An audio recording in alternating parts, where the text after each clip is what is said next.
the unexpected witness.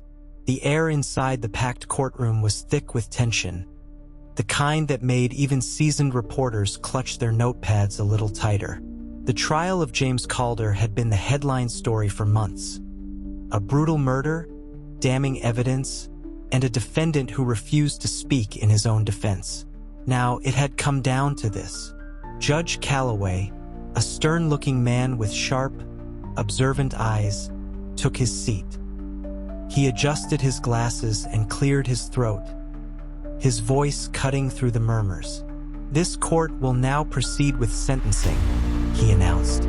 James Calder sat motionless at the defense table, his face unreadable. The prosecution had built an airtight case. His DNA was found under the victim's fingernails. The murder weapon carried his fingerprints, and a witness had sworn under oath that they had seen him leaving the crime scene. It was supposed to be an open and shut case. The victim, Daniel Westcott, had been a well-respected businessman. He had been found stabbed to death in his downtown office, a crime that had shocked the entire city. The police had arrested Calder just 48 hours later, and every piece of evidence pointed directly at him. There were no more witnesses, no last-minute surprises, or so everyone thought. Just as Judge Calloway parted his lips to deliver the sentence, the heavy oak doors at the back of the courtroom creaked open. A man stepped inside. He was tall, dressed in a sharp black suit, his posture confident, his face unreadable. He walked with purpose, his polished shoes clicking against the marble floor.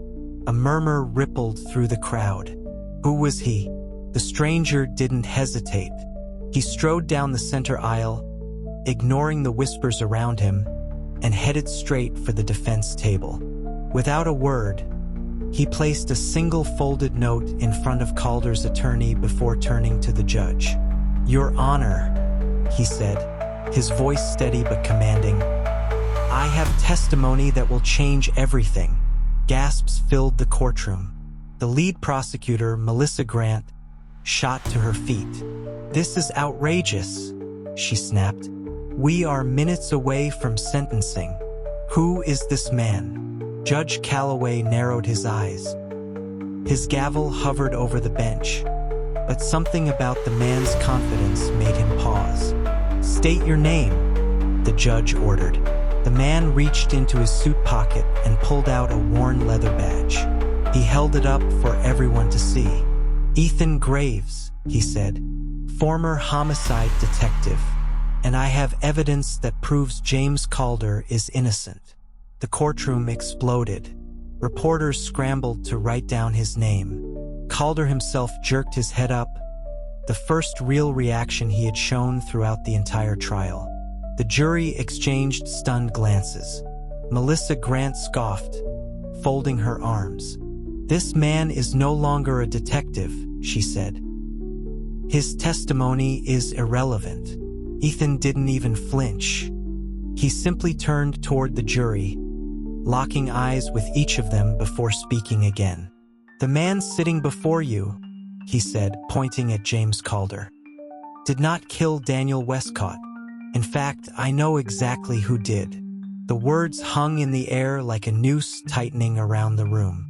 Judge Calloway leaned forward. "Then tell us, Mr. Graves," he said, his voice calm but firm. "Who, exactly, do you believe the real killer is?" Ethan hesitated. For the first time, a shadow flickered across his face. Then he straightened his shoulders and took a deep breath. "The real killer," he said, his voice dropping to a chilling quiet, "is in this courtroom right now." The silence that followed was deafening. Eyes darted around the room, suspicion flickering in every glance. Even the bailiffs shifted uncomfortably, their hands inching toward their holsters. Melissa Grant forced out a dry laugh. "This is a pathetic stunt," she said. "A last-minute attempt to derail justice." Ethan ignored her. He turned and looked directly at someone in the courtroom, his gaze piercing. "You know exactly what I'm talking about, don't you?" he said. Someone gasped. The color drained from a face in the crowd. Judge Calloway slammed his gavel. "Enough! If you have evidence, present it now, Mr. Graves."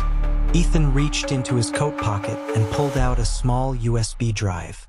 "This," he said, "contains footage that was never submitted to the trial. Footage that proves beyond a shadow of a doubt that James Calder was framed."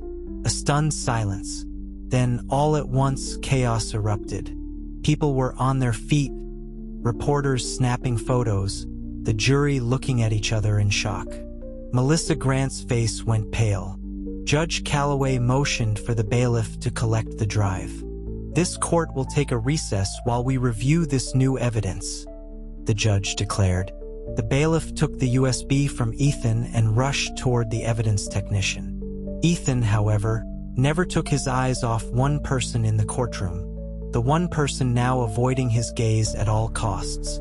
Because Ethan knew the truth, and in just a few minutes so would everyone else. The evidence no one saw coming.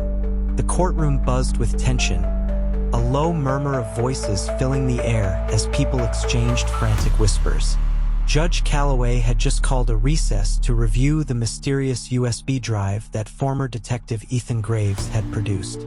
If what he claimed was true, that the footage on the drive could exonerate James Calder, then the entire case was about to be thrown into complete chaos. But Ethan wasn't watching the judge. His eyes were locked onto one person in the room. Sitting in the front row of the prosecution's side, a man in an expensive gray suit shifted uncomfortably in his seat.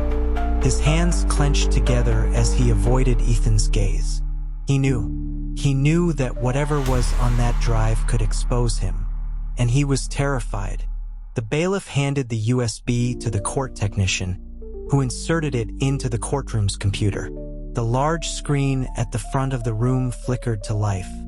"Let's see what we've got," Judge Calloway said, his voice unreadable. The video began playing. A night that changed everything. The footage was grainy, taken from a security camera in what looked like an underground parking garage. The timestamp in the corner read, "The night of Daniel Westcott's murder," the very night that had led to James Calder's arrest. First, nothing happened. Then, movement. A figure entered the frame, a man in a dark coat, his face hidden in the shadows. He was carrying something heavy, dragging it toward a parked car. The room held its breath. Then came the moment that sent a shockwave through the courtroom. A second figure entered the frame. This time, there was no mistaking who it was. Gasps erupted across the room. The jury members leaned forward. Even Judge Calloway's stone-cold expression cracked. Because standing there, clearly visible in the footage, helping to move the body, was not James Calder. It was District Attorney Marcus Sloan, the very man who had been leading the prosecution against James Calder. The truth unraveled. Chaos broke out instantly. Reporters jumped to their feet, cameras flashing. Melissa Grant, the lead prosecutor, looked as if she'd been punched in the stomach. Marcus Sloan, however, remained frozen in place, his face drained of all color.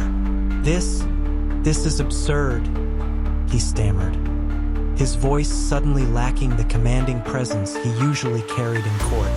"This is doctored, fake, a manipulation." Ethan took a slow step forward. "The footage is real," he said calmly. "It came from a private security firm, one that never submitted their recordings to the police because someone paid them to stay quiet." He let those words sink in before adding, "That someone was you, Sloan." Marcus shook his head wildly, sweat forming on his brow. "This is slander," he barked. "This proves nothing." Ethan cut him off. "James Calder was framed," he said, "and you knew it from the start. Because you weren't just involved in the cover-up, were you? You were involved in the murder itself." Silence. Then Judge Calloway spoke. "Mr. Sloan," he said, his voice hard, "you will remain in this courtroom. Bailiffs, Please confiscate his phone and passport immediately. The room erupted again as the bailiffs moved towards Sloan. For the first time, the former district attorney looked truly afraid. A desperate move. But then, he did something no one expected. In a flash, Marcus lunged toward one of the bailiffs. Before anyone could react, he grabbed the officer's gun. A collective gasp filled the room. People screamed. The bailiffs drew their weapons instantly, but Marcus moved fast, grabbing a random juror and yanking her in front of him. The woman gasped in terror as he pressed the gun to her temple. "Nobody move!" Marcus shouted. His once smooth voice was now wild, panicked. His eyes darted between Ethan, the judge, and the exits. Bailiffs held their weapons steady, but no one wanted to risk firing with a hostage so close. Ethan didn't flinch. He kept his eyes locked on Marcus, watching his every movement. "You're making this worse," Ethan said coolly. "You can still walk out of here alive." Marcus let out a deranged laugh. "Alive?" He spat. "You think I care about that anymore? My career is ruined. My life is over. If I'm going down, I'm taking someone with me." The hostage let out a terrified sob. The entire courtroom was on edge. Judge Calloway had gone pale, his gavel gripped tightly in his hand. The reporters had their cameras trained on the most shocking turn of events imaginable. What had started as a routine sentencing hearing had now turned into a hostage situation in the middle of a courtroom. Ethan knew this was about to get even worse. Because Marcus Sloan wasn't just desperate, he was dangerous. And desperate men with nothing to lose? They were the most unpredictable of all. A hostage, a gun, and a deadly standoff. The air inside the courtroom was thick with fear. Marcus Sloan, once the highly respected district attorney, now stood at the center of the chaos. His arm wrapped tightly around the neck of a terrified juror, his gun pressed against her temple. No one dared move. Ethan Graves stood his ground, his gaze locked onto Marcus. He could see it in his eyes, the panic, the desperation, the realization that his world was crumbling. "Listen to me, Marcus," Ethan said, his voice calm but firm. "There's still a way out of this, but you need to put the gun down." Marcus let out a bitter laugh.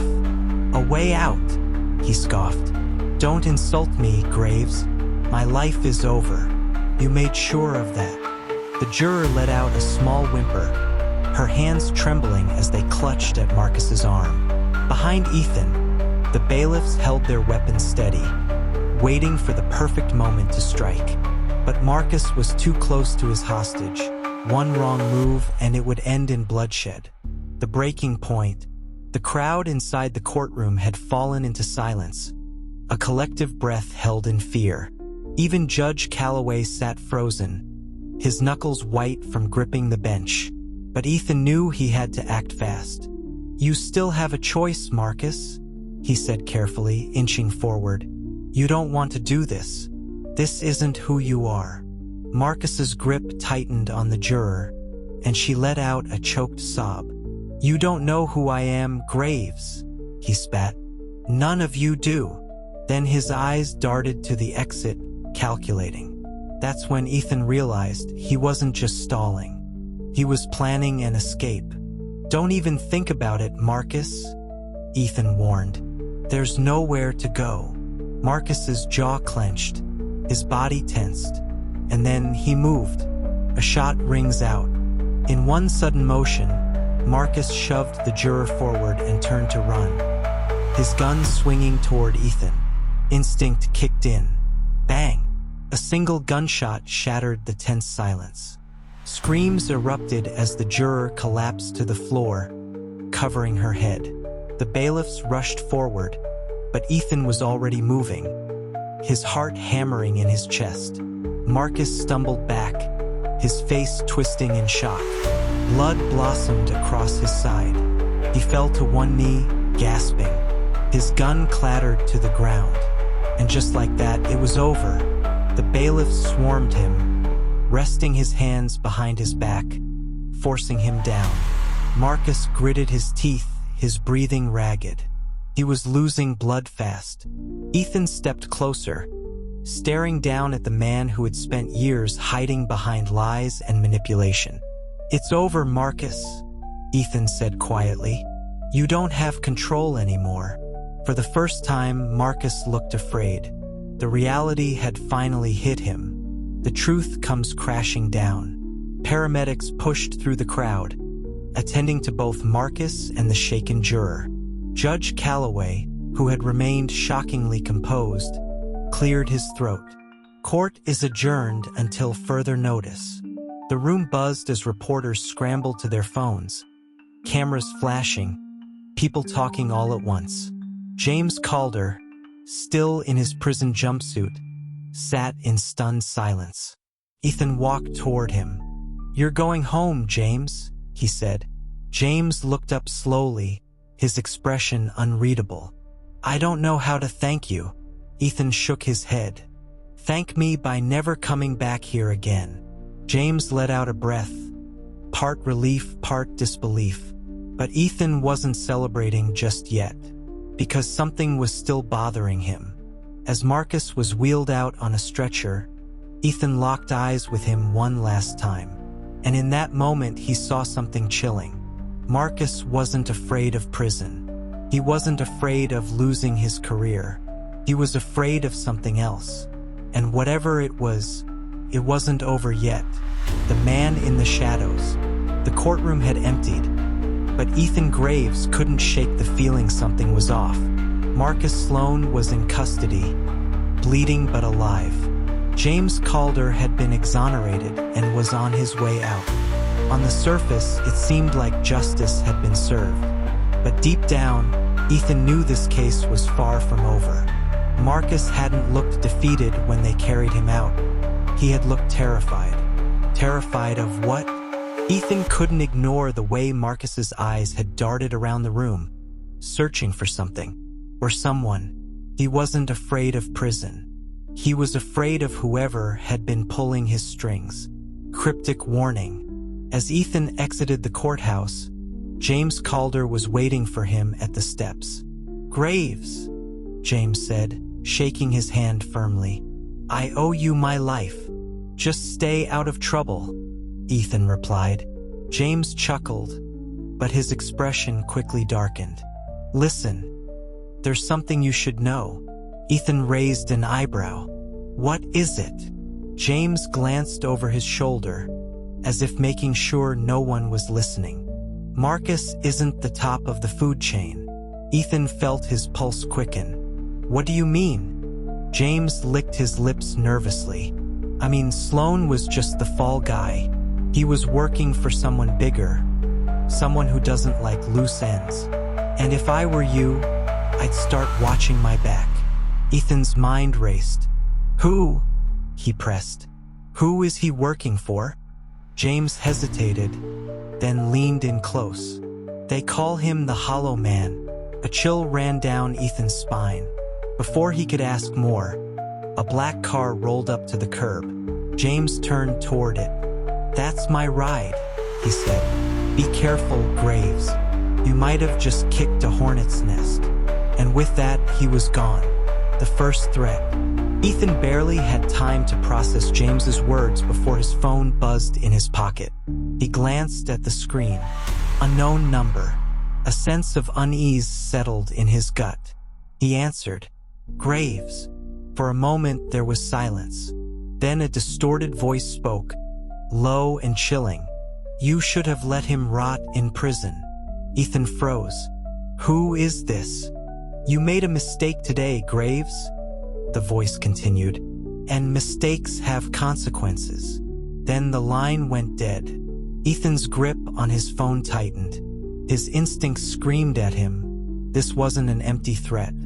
Whoever the Hollow Man was, he had just made his presence very clear. And Ethan had just become his next target. The break-in. Later that night, Ethan sat in his apartment, staring at the case files spread across his kitchen table. There had to be something he was missing. Who was the Hollow Man? How deep did this conspiracy go? A loud crash from his front door snapped him out of his thoughts. His heart pounded. Someone was inside. Slowly, Ethan reached for his gun. The apartment was dark, but he could see a shadow moving in the hallway. Then footsteps, deliberate, unrushed, like whoever was inside wasn't afraid of being caught. Ethan raised his weapon, stepping cautiously into the hallway. "I know you're in here," he called out. "Show yourself." Silence. Then suddenly, a blur of movement. A figure lunged from the shadows, slamming into Ethan and knocking his gun away. They grappled, fists flying. Ethan caught a glimpse of a ski mask, a dark hoodie, a professional. The intruder was fast, but Ethan was faster. He twisted, slamming the attacker against the wall. "Who sent you?" Ethan demanded. The man didn't answer. Instead, he shoved something into Ethan's hand. A small envelope, before breaking free and diving out the nearest window. Ethan rushed to the window, but the man was already gone. Breathing hard, he looked down at the envelope in his hand. There was no name, no return address, only one thing inside. A single sheet of paper with 5 typed words. "Run while you still can. The truth is closing in." Ethan stood there, gripping the note, his mind racing. First, Marcus's strange fear. Then, James's warning. Now, a direct threat. The Hollow Man wasn't just a ghost story. He was real, and he was watching. Ethan knew one thing for certain: he wasn't running. If the Hollow Man wanted him afraid, he had just made his biggest mistake. Ethan was going to find him, and he was going to bring him down. Ethan Graves had spent years hunting criminals, but now the hunter had become the hunted. With a direct threat on his life and a shadowy figure known only as the Hollow Man pulling the strings, Ethan had no choice but to go on the offensive. He wasn't going to run. He was going to end this. The message behind the threat. Ethan sat in his dimly lit apartment, the only sound being the rhythmic ticking of the clock on the wall. He read the note in his hands again. "Run while you still can." It wasn't just a warning, it was a taunt. Whoever sent it wanted him to feel powerless, to know he was a target. But they had underestimated him. Ethan had spent the last few hours combing through every piece of evidence connected to Marcus Sloane's trial. He needed a lead, any thread that could tie this mysterious Hollow Man to the case. That's when he found it. A name buried deep in old police records. Victor Langley.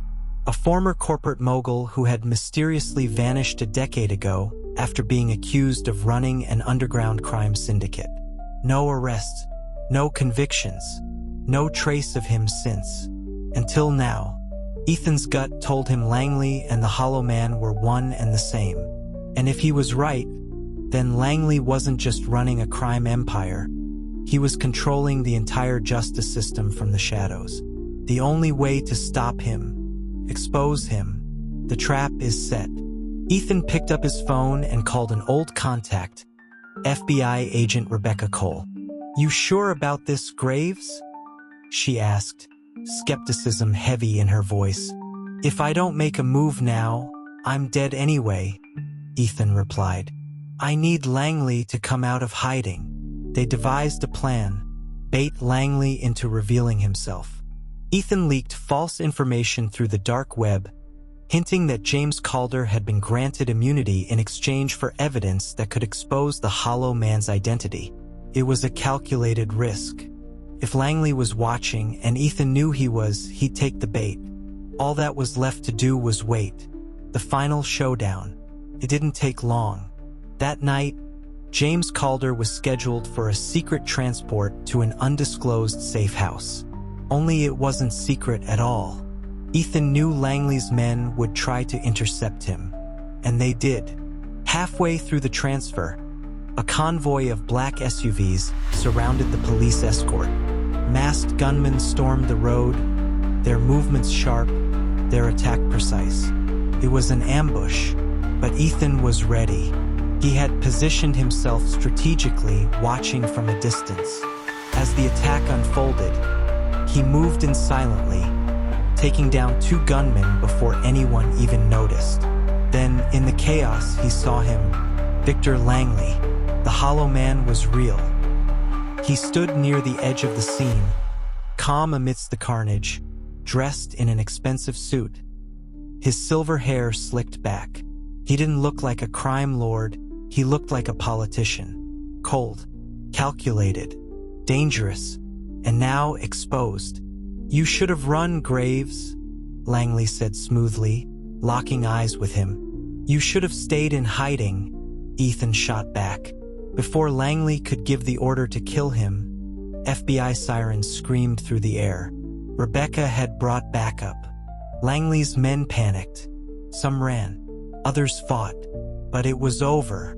Langley turned to escape, but Ethan was faster. He tackled him to the ground, pinning him with a knee to his back. "Game over," Langley sneered. "You think this ends with me?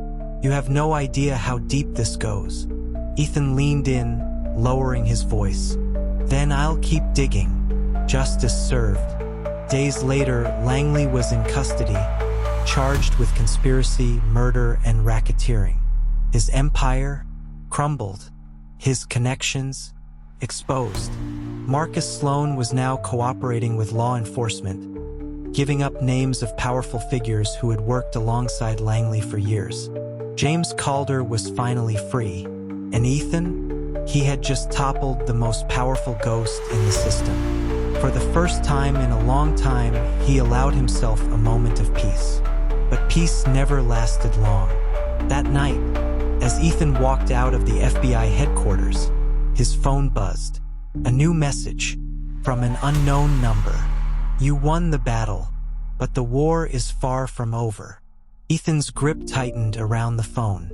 He exhaled, then smirked. He was ready, because as long as there were people like the Hollow Man in the shadows, there would always be a need for people like him to bring them down. And this was only the beginning. Did you enjoy the story?